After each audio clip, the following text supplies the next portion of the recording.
जब बात हो डायरेक्ट इन्वेस्टिंग की तो सबसे पहले सवाल ये आता है कि हम डायरेक्ट इन्वेस्टिंग कैसे करें।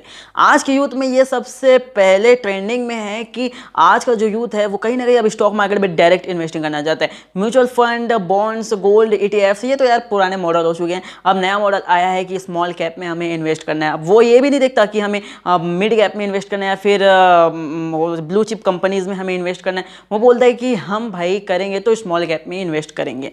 वो क्योंकि उसने ऐसे ऐसे कहानी सुनी है, जैसे कि राधा किशन धमानी, राकेश झुनझुनवाला की, कैसे उसने एक छोटे से स्टॉक टाइटन में इन्वेस्ट किया और उसने 45,000 करोड़ रुपए छाप दिए।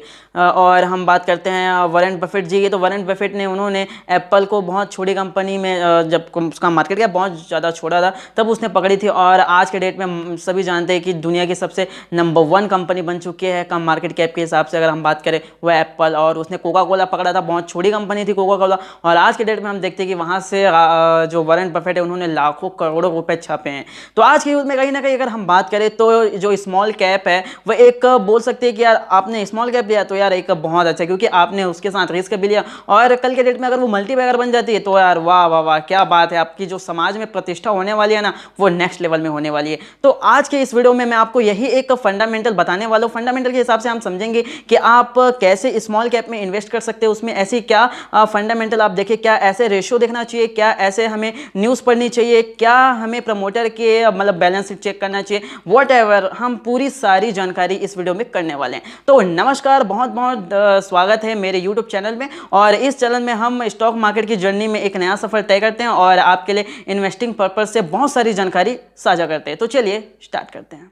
क्योंकि हम सभी जानते हैं कि जो स्मॉल कैप है वो कितना फास्टर ग्रो करने वाला एक स्टॉक है कि अगर उसमें हमने मात्र कुछ लाख रुपए लगाए तो हम देखेंगे कि 4 से 5 साल में हो सकता है कि वो 10 लाख 20 लाख भी हो जाए। अगर हम उसे 15 से 20 साल तक अगर होल्डिंग करें, हो सकता है कि उसने यार दबा कर रिटर्न दिया, जैसे कि टाइटन ने दिया, विप्रो ने दिया, इन्फोसिस ने दिया। अगर ऐसा उसने कर दिया तो आपके कुछ लाख ही करोड़ों में क्या अरबों में भी बन सकते हैं।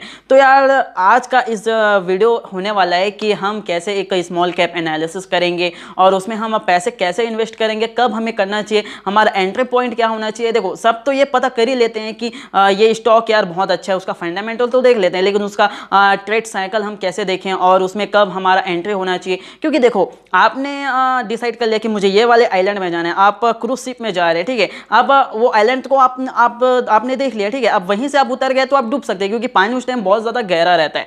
तो अब एक एंट्री पॉइंट क्या होना चाहिए, जब क्रूज जो शिप होती है वो जो आइलैंड है उसके जब एकदम नज़दीक आए तभी आपको उतरना है। जब आपके कमर तक पानी रहे, आपके घुटने तक पानी रहे, अगर वो पानी जो है आपके गले से ऊपर हो गया, आपके सर से ऊपर हो गया तो आपके डूबने के चांसेस बहुत होते हैं। तो इस वीडियो में हम यही सीखेंगे कि जो क्रूज शिप है जब एकदम किनारे में आता है जो आइलैंड के, तो हम कब उतरे और कब हम एंट्री मिले हमें ऐसे शेयर्स में जो आगे चलकर मल्टीबैगर बन सकते हैं। तो चलिए स्टार्ट करते हैं। अगर आप मार्केट में बिगनर है ना तो आपको एक डिसिप्लिन अपनाना ही होगा, वो है डाइवर्सिफिकेशन का।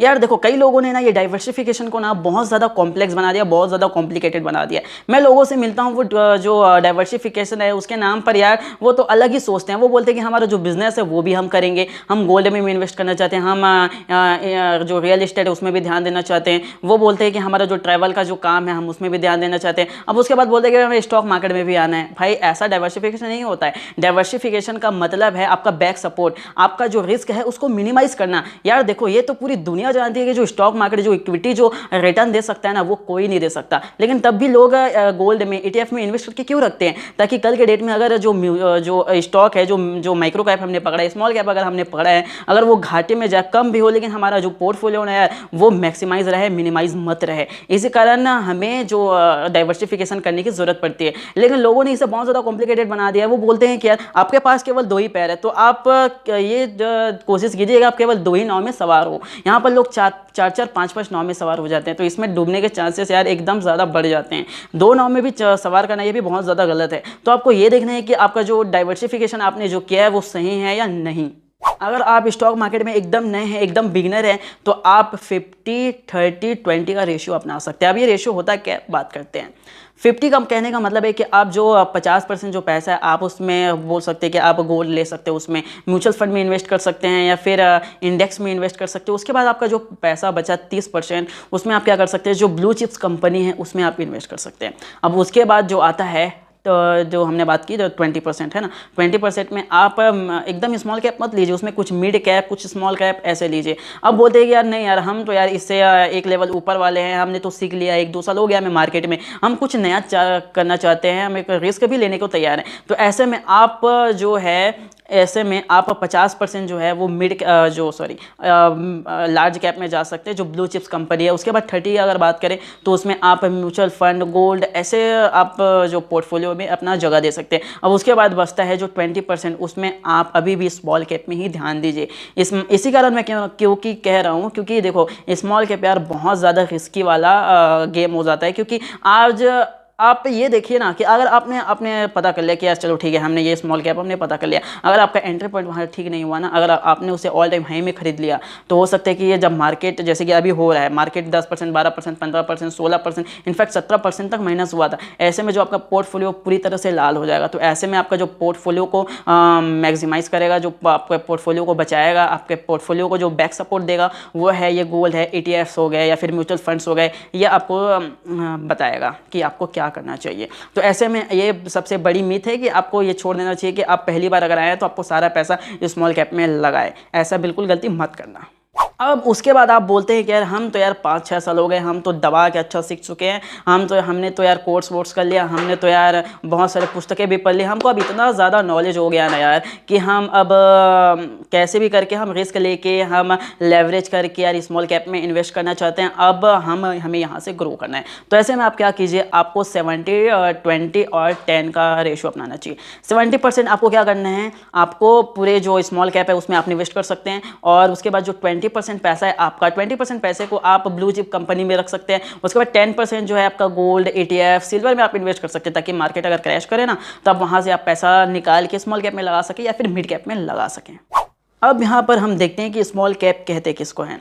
यार देखो बहुत से लोगों की अलग अलग विचारधाराएं होती है कि इसको स्मॉल कैप कहते हैं, या फिर हम बोल सकते हैं कि जो 500 करोड़ से नीचे की जो कंपनी है उसको स्मॉल कैप कहते हैं।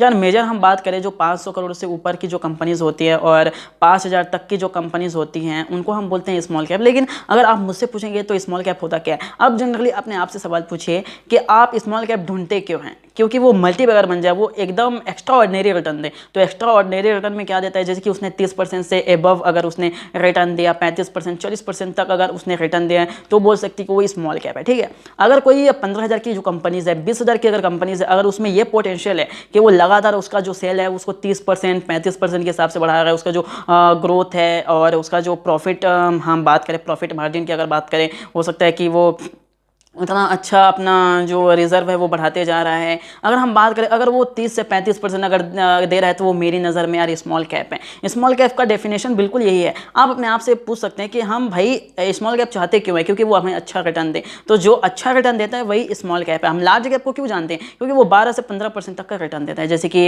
HDFC बैंक हो गया, टाटा स्टील हो गया, और जो अभी मुकेश अंबानी की जो कंपनीज है, रिलायंस हो गया, ये क्यों देती है ऐसी छोटी कंपनी, क्योंकि ये बहुत बड़ी हो चुकी है और इतना कम देती है। अगर हम बात करें अमेरिका में, वहाँ टेस्ला को भी अभी मिड कैप बोला जाता है यार, क्योंकि लार्ज कैप में यार जो 2 ट्रिलियन 3 ट्रिलियन की जो कंपनीज है उसको माना जाता है, जैसे कि एप्पल, उसको लार्ज कैप माना जाता है, और जो टेस्ला है वहाँ पर बोलते हैं कि मिड कैप है। तो मिड कैप उसको क्यों बोला जाता है, क्योंकि यार उसका जो अभी भी जो पोटेंशियल है ना वो 20%, 22% के हिसाब से वो बढ़ रहा है, इसी कारण उसको बोला जाता है। स्मॉल कैप एनालिसिस करने के लिए आपको सबसे पहले जो ज़रूरत है, फंडामेंटल तो है, फंडामेंटल को हम बाद में हम ट्राई करेंगे, उसको बाद में एनालिसिस करेंगे, और जो ट्रेड जो साइकिल है उसको भी हम बाद में करेंगे। अगर आप 5 साल के ज़्यादा के लिए अगर आप ले रहे हैं, स्मॉल कैप में इन्वेस्ट करना चाहते हैं, तो ट्रेड व्रेड या फिर जो भी चार्ट आपको देखने की ज़रूरत नहीं है। यहाँ पर सबसे पहले अगर आप मुझसे पूछेंगे तो मैं कहूँगा आपको न्यूज़ इन्फॉर्मेशन ज़रूर पढ़नी चाहिए। आप जो AI है उससे पूछ सकते हैं, फिर गूगल में आप टाइप कर दीजिए आप जो भी स्टॉक आपको पता है, या फिर आप ऐसे भी मतलब टाइप कर सकते हैं कि स्मॉल कैप के बारे में बताएं, या फिर ऐसे मेटा से या फिर चैट जीपीटी से आप किसी भी से पूछ सकते हैं, वो आपको अच्छी खासी जानकारी दे देगा। बजाय इसके कि आप पहले फंडामेंटल एनालाइज करें, सबसे पहले आपको ज़रूरत है कि उसके बारे में आपको पता होना चाहिए कि कंपनी कर क्या रही है, सरकार ने उसके खिलाफ कुछ रिपोर्ट तो नहीं किया, या फिर सरकार के हिसाब से उसके ऊपर क्या न्यूज़ है, उसने क्या सरकार से एडवांटेज मिली है, उससे क्या मतलब उसको ऑर्डर मिल रहे हैं सरकार से, या फिर आप पहले इसको समझिए। क्योंकि जो सरकार अगर किसी जो स्मॉल कैप में अगर उसको ऑर्डर देती है ना तो वो बहुत जल्दी मल्टीबैगर बनने के चांसेस होते हैं। अब उसके बाद आप ये देख सकते हैं कि उसका प्रमोटर कोड है, उसमें कौन कौन होल्डिंग है, उसके बाद ये सारी आपको जो चीज़ें हैं ना वो इन्फॉर्मेशन से पता चल जाएगी। तो सबसे पहले आपको ज़रूरत है वो है इन्फॉर्मेशन कलेक्ट करने की। आप जहाँ से भी आपको पता चले, हम तो बाद में स्किनर विस्किनर सारी फंडामेंटल अगर हम जो टूल्स हैं उसके बारे में सब बाद में बात करेंगे। आप ये आपके जो कीपैड वाला मोबाइल भी होगा ना उसमें भी आप ये पता कर सकते हैं, न्यूज़ पता कर सकते हैं, पेपर से पता कर सकते हैं। आप सबसे पहले यही काम कीजिए, क्योंकि अगर हम वॉरेन बफेट की जर्नी की अगर हम बात करें ना तो जब वो छोटे थे अपने, जब इन्वेस्टिंग करियर में थे, तो वो क्या करते थे, एक ठेले की दुकान पर चले जाते थे। वहाँ पर जो कोका कोला की या फिर जो भी पेप्सी की जो कॉइन्स होती है ना, ऊपर की जो कैप होता है वो गिरा होता था, उसको क्या करते थे वो कलेक्ट करते थे। या फिर हम जो भी जो पुड़िया खाते हैं, जैसे कि तंबाकू का हो गया, हम नहीं सॉरी जो भी खाते हैं वो उनकी बात कर रहा हूँ मैं, तंबाकू हो गया या फिर पान मसाला, दुनिया भर के जितने भी विमल विमल जो भी आते हैं उसका उस टाइम का मैं बता रहा हूँ, वो सारा कलेक्ट करते थे। उसमें देखते थे कि जिसकी संख्या मतलब किसकी संख्या बहुत ज़्यादा है, तो अगर वो जिसकी संख्या बहुत ज़्यादा उन्हें लगती थी वो जाकर उस स्टॉक में वो लगा देते थे। तो ऐसे आपको करना है। हालांकि उस टाइम तो यार कोई फंडामेंटल का जो बिल्कुल वैसा था ही नहीं, लेकिन आपको एक जनरल नॉलेज की ज़रूरत बहुत ज़्यादा यहाँ पर पढ़ने वाली स्टॉक मार्केट में, क्योंकि हम बोलते हैं यार कि हमें फंडामेंटल ज़रूरत है। ये है सबसे पहला, अगर मुझसे पूछेंगे ना तो वो सबसे ज़रूरत है वो है जो है वो है जनरल नॉलेज। अगर आपको जनरल नॉलेज नहीं पता है ना तो आप स्टॉक मार्केट में कुछ ज़्यादा अच्छा नहीं कर पाएंगे। तो आपसे सबसे पहले यही काम कीजिए, आप पहले न्यूज़ कलेक्ट कीजिए, ये कीजिए, उसके बाद आप आगे सीख सकते हैं कि आपको स्मॉल कैप में क्या करना चाहिए। क्योंकि जो लार्ज कैप की कंपनीज है, क्योंकि जो ब्लू चिप की कंपनी है उसके बारे में सब जानते हैं। आज फॉर्चून का हम आटा खाते हैं, तेल खाते हैं, वो कौन बनाते हैं, अडानी बनाती है, अडानी विलमार बनाती है। हम बात करें जैसे कि हिंदुस्तान यूनिलीवर लीवर की, हम जो भी प्रोडक्ट लक्स साबुन से नहाते हैं, फिर लाइफबॉय, जितने भी हम साबुन यूज़ करते हैं वो कौन सी कंपनी बनाती है, वो हिंदुस्तान यूनिलीवर बनाती है। हम मैगी खाते हैं, वो कौन सी कंपनी बनाती है, वो नेस्ले बनाती है। तो इन बड़ी बड़ी कंपनियों के बारे में तो यार हमें बचपन से पता होता है, क्योंकि हम इसका प्रोडक्ट यूज़ कर रहे हैं। और जैसे कि हम स्मॉल कैप के बारे में अगर हम बात करें ना तो उसके बारे में ज़्यादा नॉलेज नहीं होता है। तो इसी कारण न्यूज़ इन्फॉर्मेशन बहुत ज़्यादा ज़रूरी है। उसके बाद हम अगर आगे बढ़े ना तो उसके बाद अगर हम बात करें स्मॉल कैप के बारे में, तो आपको उसके बाद आप ये सीख सकते हैं कि स्मॉल कैप को पिक करने के लिए ना क्या क्या जो टूल हैं वो आपके काम आने वाले हैं। जैसे कि मैं जो यूज़ करता हूँ वो है स्किनर.इन। इसमें आपको सारी इन्फॉर्मेशन पता चल जाएगी। स्किनर.इन में जाने के बाद आपको लॉगिन कर लेना है, और लॉगिन करने के बाद आपका पूरा प्लेटफॉर्म ओपन हो चुका है। उसके बाद आप उसको मतलब जो भी कंपनीज़ हैं उसको अगर आप जानते होंगे, या फिर उसमें बहुत सारे ऐसे सेक्टर्स के नाम दिए होते हैं, आप डिफेंस सेक्टर, एरोस्पेस सेक्टर्स या फिर FMCG सेक्टर्स, ऐसे बहुत सारे सेक्टर्स होते हैं। उसको आप क्लिक करके आप देख सकते हैं कि कौन कौन सी कंपनी उसमें लिस्टेड है।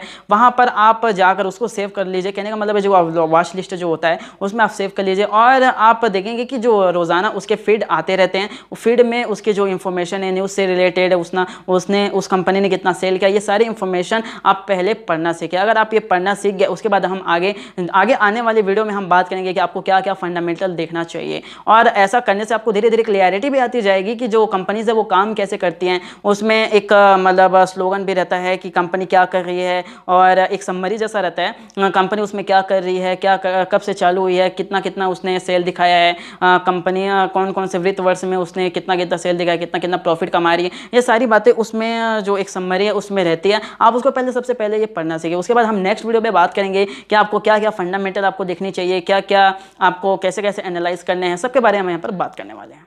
इस वीडियो में मैंने आपको बेसिक इन्फॉर्मेशन दी है, और वीडियो अगर आपको अच्छी लगे तो लाइक कर लीजिएगा और चैनल को सब्सक्राइब कर लीजिएगा, क्योंकि हम आगे आने वाले दिनों में ऐसे ही फंडामेंटल से रिलेटेड, क्योंकि ये हमारा पहला पार्ट था, हम धीरे धीरे करके इसके अगले पार्ट में जाएंगे और बताएंगे कि कैसे कैसे आप एक इन्वेस्टिंग करियर में अपना लाइफ बना सकते हैं, और एक बेहतरीन फंडामेंटल मजबूत वाली कंपनी आप पकड़ सकते हैं, और उसमें आप मल्टीबैगर ढूंढ सकते हैं, और आगे करियर में आप बहुत ज़्यादा पैसा कमा सकते हैं। तो बिल्कुल आप लाइक कर लीजिएगा और वीडियो को शेयर कीजिए, ताकि मैक्सिमम लोगों तक ये वीडियो पहुंच सके और ये अवेयरनेस आ सके कि क्या क्या डाइवर्सिफिकेशन हमें कैसे करना चाहिए, और हमें जो स्मॉल कैप पकड़ना है तो हमें कैसे पकड़ना है, रिस्क मैनेजमेंट, इसके बारे में आप ज़रूर बताइए लोगों को। तो बहुत बहुत धन्यवाद, मिलते हैं हमारे नेक्स्ट वीडियो में, तब तक के लिए रखते हैं और अपना आप ध्यान रखिएगा, चलते हैं।